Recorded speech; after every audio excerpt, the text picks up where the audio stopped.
Welcome back, venturers. It's time for another discussion about VNs. I am Emar, and together with Tauros, we are back discussing the titles we've read since the last time we had our Readport.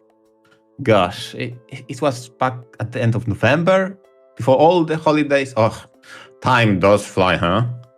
So, to mark the return of Readport, let's make a productivity assessment. Starting with you, Senior Officer Tauros. Yes, we've both been reading two very different kinds of horror titles.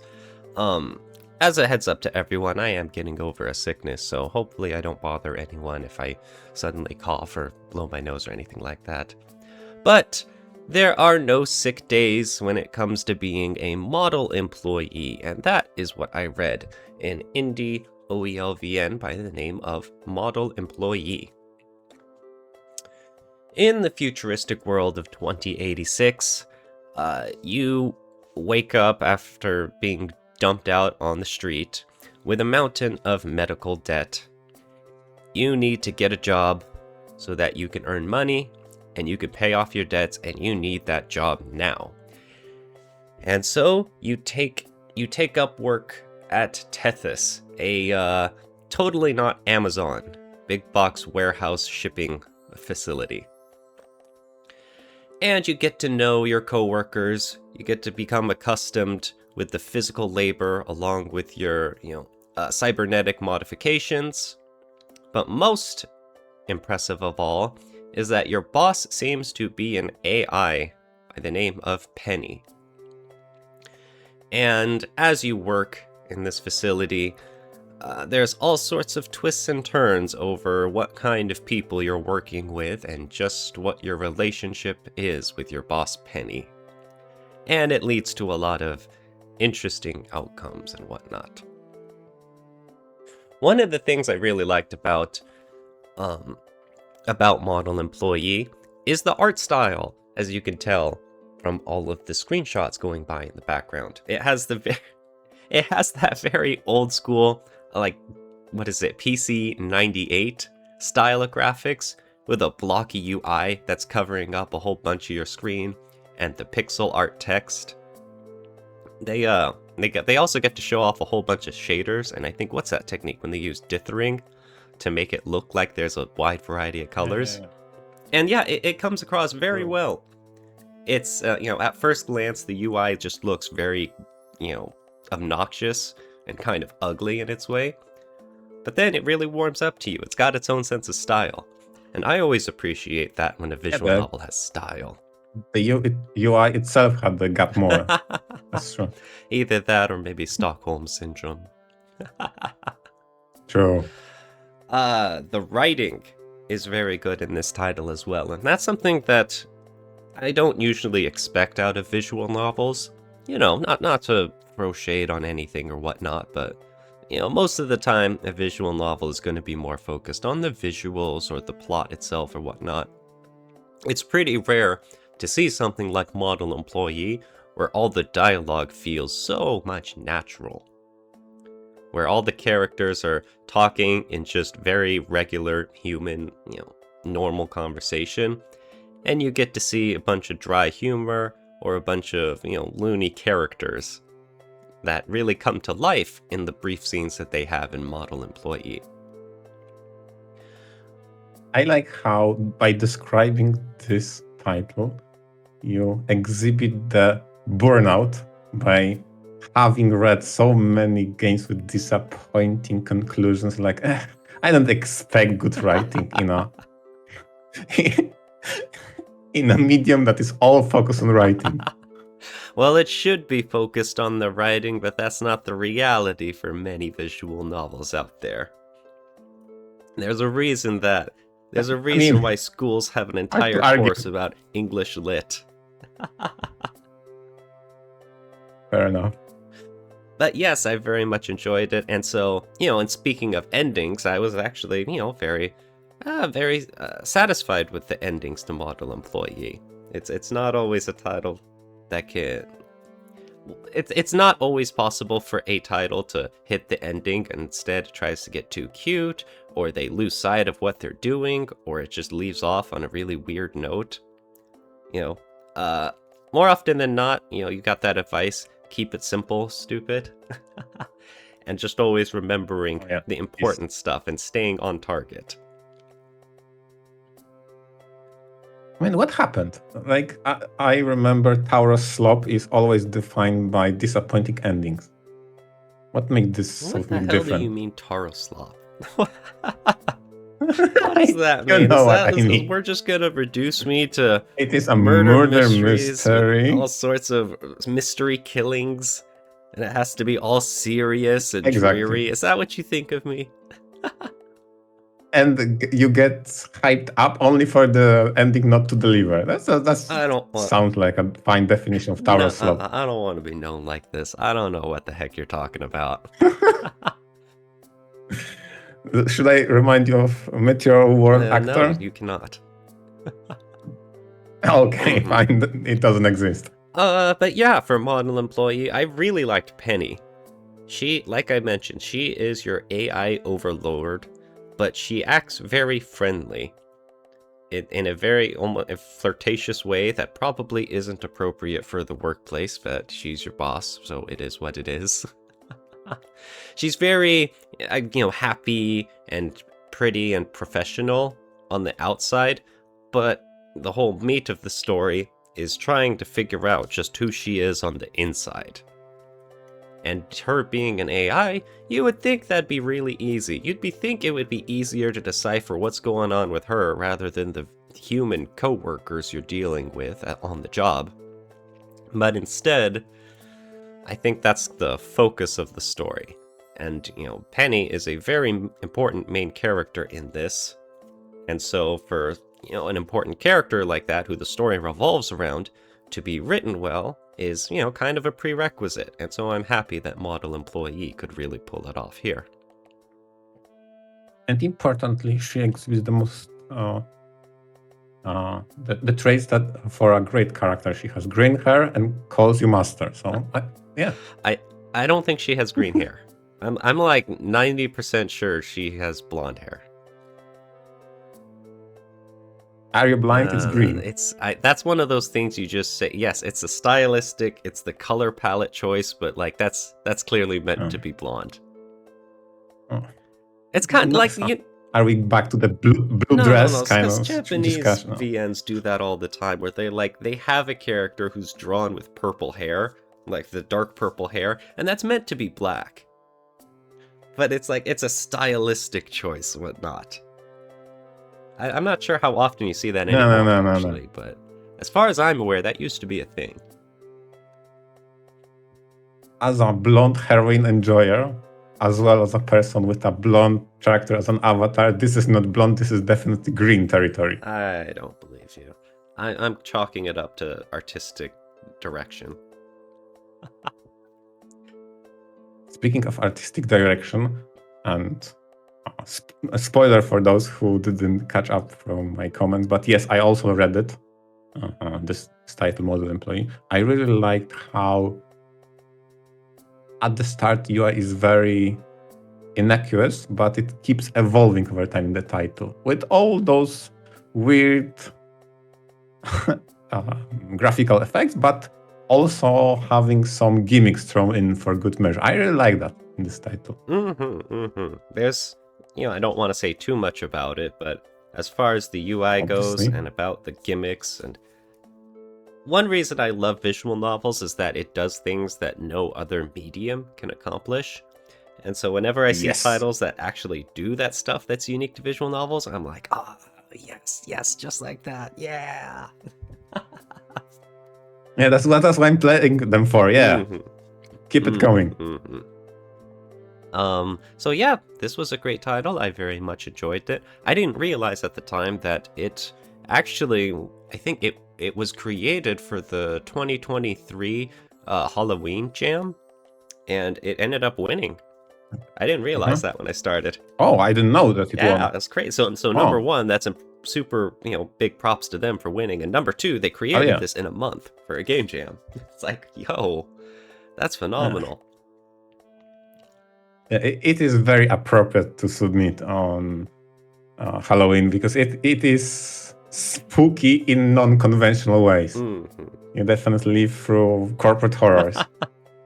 Oh my gosh, all of the typical corporate obnoxiousness that you have to put up with your coworkers, with the job, with your supervisors. It's like, oh my god, what a pain in the neck. With the burnout, with the meetings that could have been an email. Oh my god. The kissing up, with the, barely able to stand on your feet from exhaustion. Oh man, that's not fun. That is not joy at all.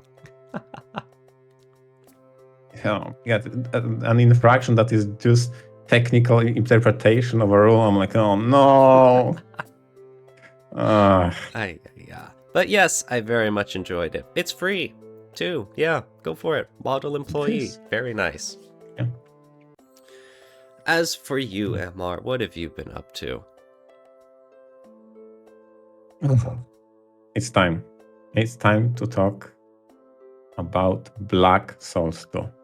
Because I have finished that. And boy, do I have a lot to talk about.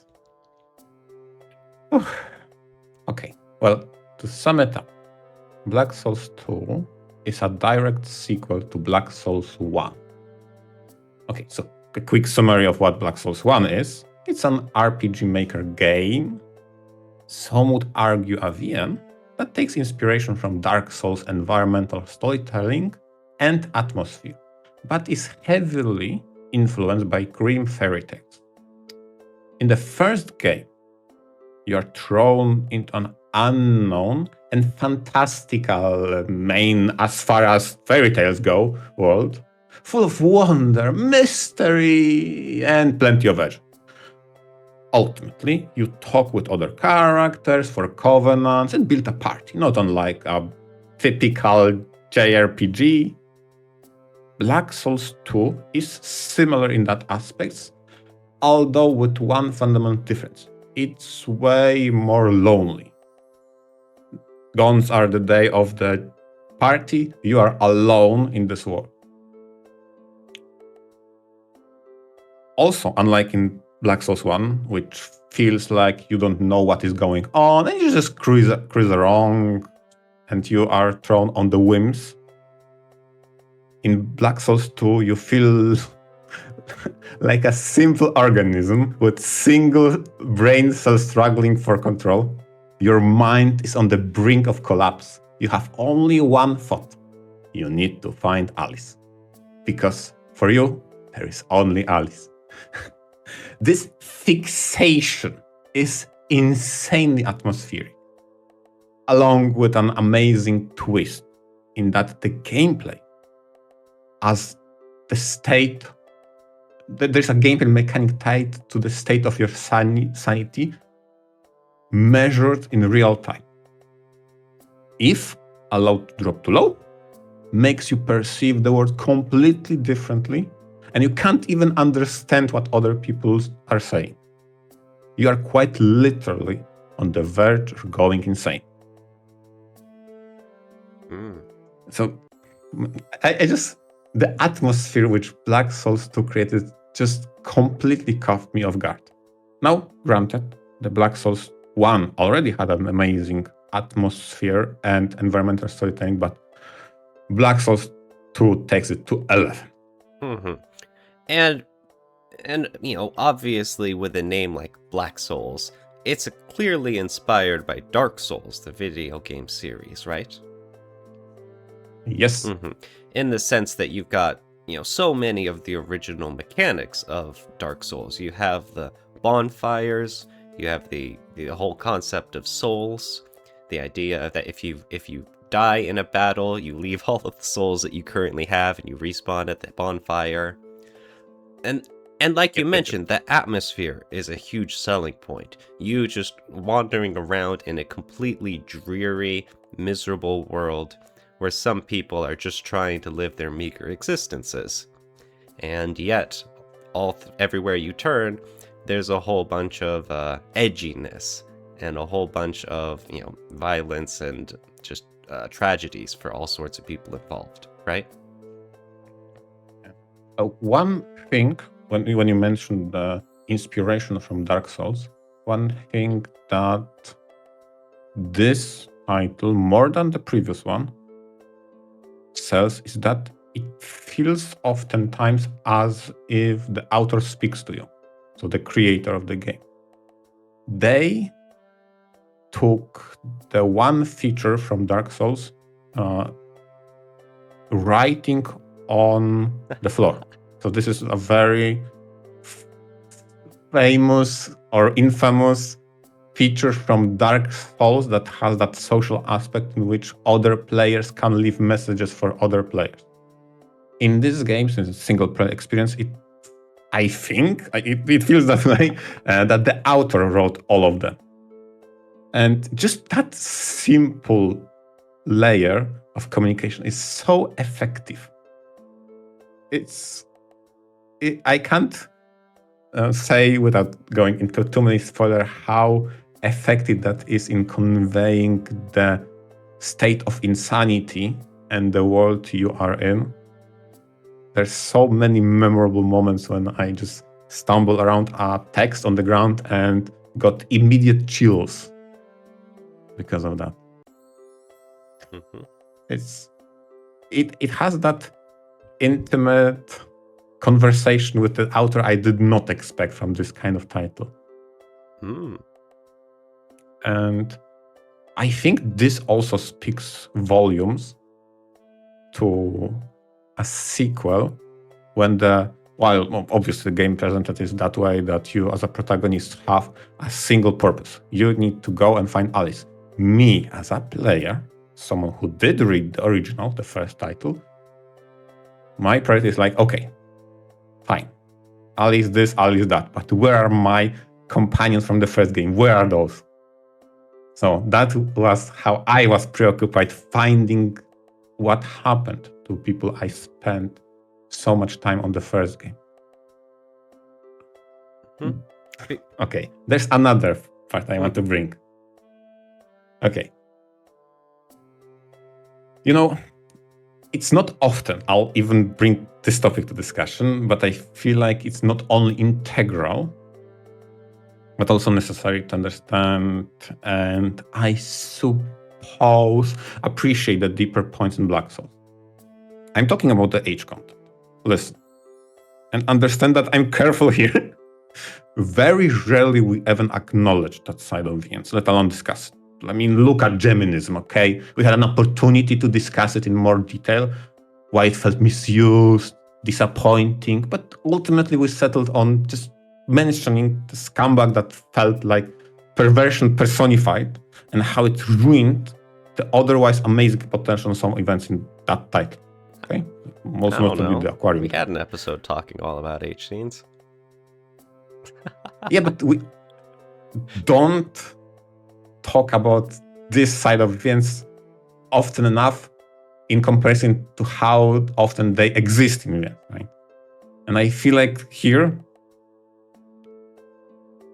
it's quite integral. And that's why I want to bring up something you said before in regards to how the age scene oftentimes marks a breaking point in a developing relationship, like a climax, if you don't mind me saying, okay? Yuck. Accepting that from the standpoint of things normal people in relationships do, you brought, and please correct me if I get anything from you wrong, honestly quite correctly, that all aids to following that breaking point moment can and often do feel like a fan service for the sake of fan service. But man, Black Souls hits differently. With the dark sexual stuff this game depicts serves, in my opinion, a deeper meaning if you think about it from the standpoint of being lost in fantasy, which is hilariously on point given the fact Black Souls 2 heavily borrows from Alice in the Wonderland. Unlike the amalgamation of different stories and different fairy tales of the first title, the second one is pretty much Alice in the Wonderland main cast as a grounds for the setting. Every single interaction with a female characters in the game always present the player with the sexual assault option that I've conveniently photoshopped in the pictures that run in the background. Feel free to call me a coward, okay? But back to the point. I'd hazard a guess that the majority of people ignore that option, right? Since it locks you out completely from interacting with characters, quests, story, like that's the point we read VNs. You'd be making So you sweeping don't want to- statements about the kind of player base that would check out Black Souls. I'd be careful there, maybe. Fair enough. Fair enough, but even then, I'd hazard a guess that you probably perform actions then load because you want to see more stories. Okay? Even then, even with that being said. And the game quite literally locks the victim of your whims, so to say, in your personal dungeon, prison, behind bars, the manifestation of your choices. Disregarding all of that, since I've said that probably outside of evil maxing playthroughs, most people probably don't do that. Man, the fact that this kind of stuff is ever present in the story, oftentimes linked directly to the protagonist losing himself and his sanity over the course of the story. I mean, I don't want to go over specifics for multiple reasons between spoilers and decency. But man, one of the high points for me in Black Souls 2 were those moments where the protagonist is floating just between sanity and insanity, flipping back and forth, terrified of things he's done or maybe is tempted of doing, fully well known that he's capable of achieving and making it happen. Like, those kind of dialogues and introspective in this specific title that is so schizophrenic and lonely, it speaks to me. Like, this is really messed up. Okay? Mm-hmm. Yeah, because in Black Souls, pretty much, like literally everyone you talk to, there will be a dialogue option there to kill them. Unprompted, for no reason. And, you'd go into battle, and then you'd fight, and more likely than not, actually kill all these NPCs all around the world. And I think that's actually one of the times I do like that kind of implementation. Some people would write it off as, edginess, but on the other hand, you have an atmosphere that's entirely in line with, dreary murder hobo kind of behavior that you would think. Yeah. And, even if you're not the kind of player who wants to play your game like that, at the very least, it's an ever-present option. It's, I guess you could say it's like that dark thoughts in the back of your head, always, the impulses for as you're going through this land and going through the stories and the characters and all of the plot that unfolds. Like I said, a lot of times when it comes to H material and all sorts of other VNs, I always think it's pretty out of place and that there's a disproportionate focus on what these scenes are trying to accomplish. But in Black Souls, I think, that is a point to find all sorts of stuff distasteful or inhumane. Because yes, that is the atmosphere that we're going for here. So I do, give credit where credit deserves. When something, it commits to the bit in a title like Black Souls, and it benefits the whole atmosphere, and that makes it a better experience. Honestly, there's a tonal shift between the first and the second game, in which in the first game it feels kind of like an adventure of, I don't want to say necessarily happy-go-lucky, but you just cruise along, you get your party, you have your objective. It's pretty straightforward, even if the bumps on the road and events on the course of that story are edgy or more dark. The fact how much more desolate the second is, and you are left alone with your thoughts, with the protagonist's thoughts, oftentimes just reading on the ground comments as well.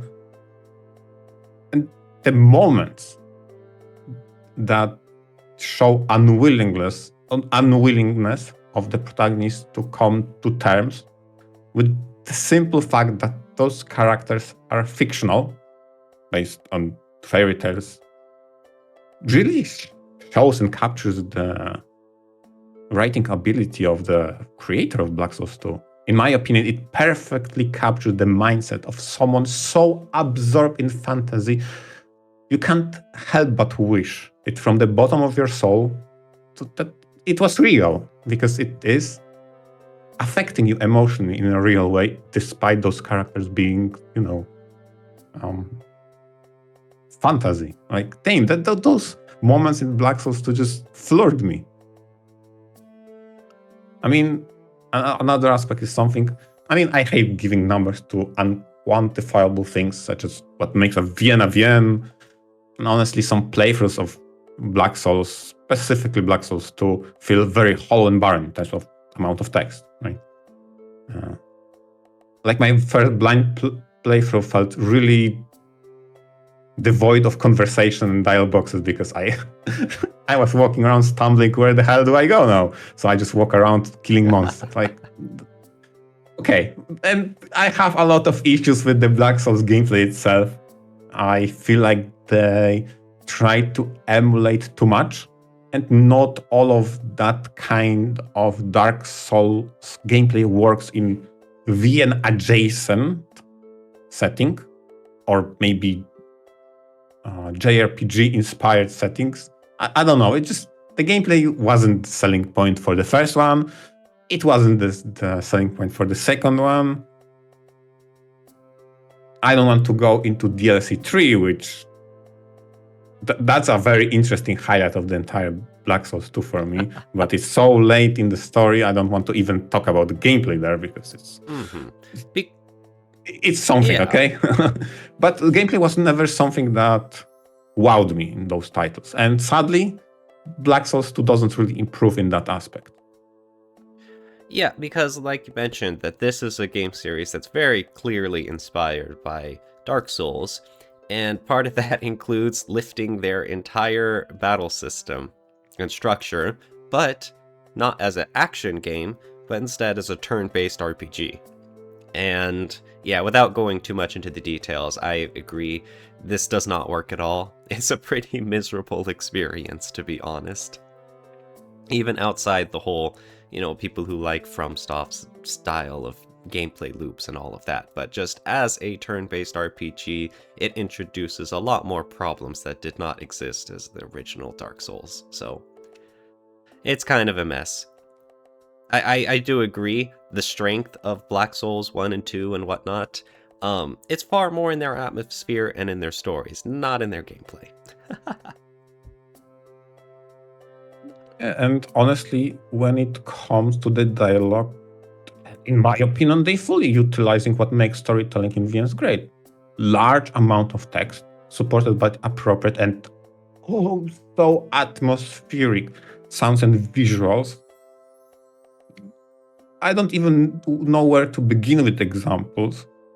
One of the most bone-chilling experiences of the Black Souls 2 is when I entered the zone appropriately named Slaughterhouse. And throughout that entire area, I was on edge. It doesn't help. I don't really like horror that much. So I was a bit of a wuss in that aspect. But man, just that entire zone just freaked me the hell out. And like I said, there is something intimate with talking, or I guess reading messages on the ground, that sometimes give you very interesting perspective, sometimes speak you in a possessed way, like you have a victory after a boss, you're like, oh, finally, I beat the boss because the gameplay is so ass. I hate it, but I prevailed. And the text reward is like, yes, I won. Where is Alice? I'm like, oh my god, it's good. Let me enjoy this. It's so fun.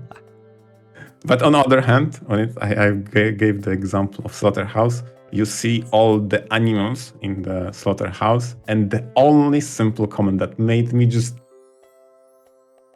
chilled to the bone is written, not pigs. Mhm. And you derive what that means for all the meat stored here and animals Yeah. gathered. Like, Mhm. Jesus Christ. So, now that you've pretty much gone through Black Souls 1 and 2, I wanted to ask you. Pretty much, all of the online buzz you'll see is for Black Souls 2. Do you agree that that's the better one of the series here? Do you think there's any merit to, Black Souls 1? Or if it's better or just an improvement in every way? Or what would you say? I feel like Black Souls 2 is definitely improvement in every single way. But I don't think is it possible? I feel like you would do yourself a huge disservice of skipping Black Souls 1. Because my favorite, and like I said before early in my tirade monologue, my approach as a player, knowing the first game, was okay, I need to find out what happened to my companions from the first one. And every single time you had an opportunity to interact with characters you had in Black Souls 1 in 2, it was both amazing and so disturbingly sad I cannot put it into words. It's in every single aspect, Black Souls 2 is better. Every single one. And it's very hard to keep repeating that, but when Black Souls 2 got content updates in forms of DLC 1, DLC 2, DLC 3 by the game creator, DLC 3 is just out of this world experience. It's just, obviously I don't want to spoil it, but even if I could describe it, I just couldn't convey how amazing that experience was. Yeah, impressive. You really like that whole continuation between Black Souls 1 to 2. Yes. Although it probably doesn't support my approach to blind playthroughs. As I mentioned before, my first blind playthrough was full of, okay, where the fuck do I go moments. Classic experience. Why no one is speaking to me. Why I don't understand anybody. No one speaks to what is going on. Which is schizophrenic in a weird way. Probably not intended. Oh, I'm insane. But it... Exactly. But instead of the character in-game was insane, I'm insane as a player controlling it. Which is probably not intended. Maybe it is. Honestly, it left a funny memory now that I can laugh at that. At times it was very annoying because I really didn't know. Oh, wait, you can... at the top, there's connection to another zone. Oh my god. I spent so much time searching for a way out. Those kind of moments. Yeah. Nice. So it sounds like you definitely enjoyed Black Souls 2. Yeah, it definitely keeps appearing in my mind ever since I finished it. It was that great of an experience. Awesome. That's great to hear. And would you recommend it to everyone else?